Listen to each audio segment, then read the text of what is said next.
Every brand needs a solid dive watch, and for Longines, it has always been the Hydroconquest. Introduced in 2007, it's had a solid stainless steel construction that delivers 300 meters of water resistance, clear dials, unidirectional bezels, and now in 2026, we are getting an upgrade. We're getting 2 case sizes, we're getting a slinky new bracelet with new dial colors and new bezel colors.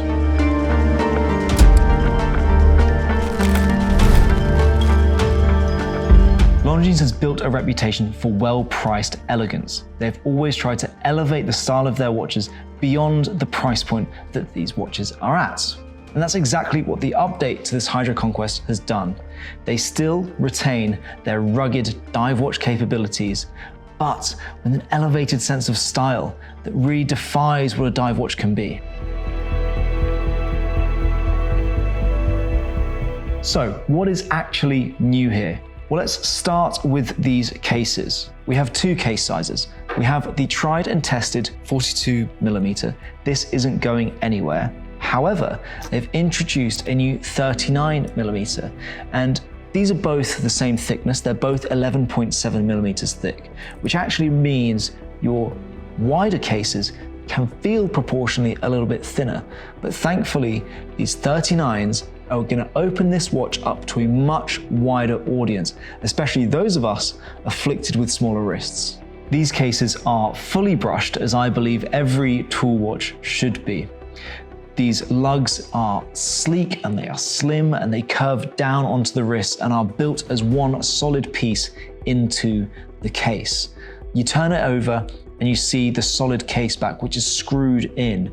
And there is a new logo on the back, this planosphere, which has been engraved in directly above that winged Longines logo. Of course, this case is 300 meters water resistance, and that screw down caseback along with the screw down crown go a long way to helping achieve that. We're getting 5 bezel options with this new update. Now, we've only got 4 here, but those 5 are a blue, black, gray, green, and a more vivid shade of blue. Of course, these bezels remain completely ceramic across the range, and they've also updated the font on this bezel to be a bit thinner and I think a lot more readable, along with that super luminova pip at 12 o'clock.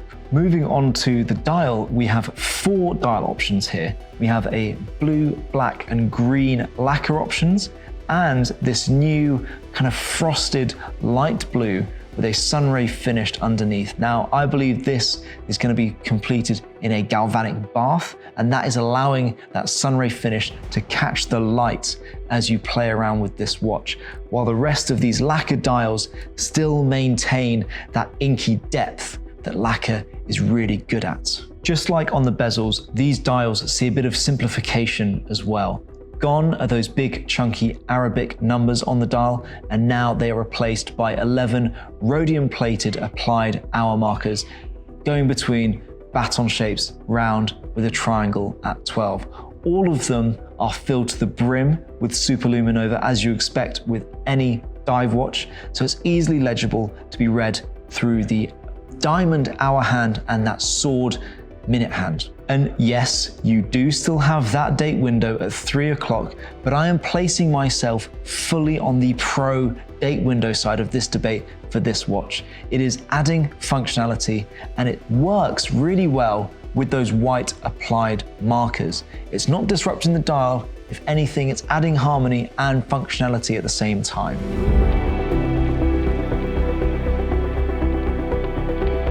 Next, we have to check out these 2 new bracelet options.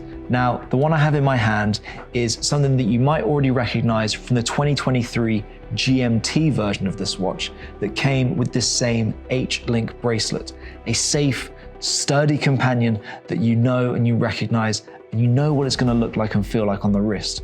However, there is a new Milanese option. Now, this is a slinky new addition to the model. Now, it is an extra £100 to upgrade to, which seems pretty fair to me.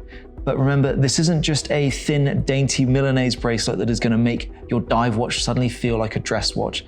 This is a thick, sturdy take on the Milanese design, adjusted through these removable links, And just like the H-link bracelet, it still comes with this deploying micro adjustment clasp, so you make sure it fits perfectly all year round. Inside these watches, we have the updated version of the L888 caliber that is exclusive to Longines. This is the L888.5. Comes with 72 hours of power reserve and an upgraded level of anti-magnetism. That means it's got a silicon balance spring along with other components that make it 10 times more resistant to a magnetic field than the ISO 764 standard requires of it. So you can use this pretty much anywhere and no magnetic field is going to affect its timekeeping. It's an automatically wound movement that is exclusive to Longines, but it is still based off the ETA caliber that is developed by the Swatch Group movement developer itself. Overall, these are really small updates that bring a lot to the table, making sure that this watch now actually sits a lot happier inside the modern Longines catalog. Offering a smaller size is fantastic, but you're still keeping that trusted 42mm case size. And I believe the addition of this new Milanese bracelet is ideal for you desk divers out there. And this is coming from a highly trained desk diver myself. This isn't something that you're likely to be taking out to the marina, but I think it'll look great in the boardroom.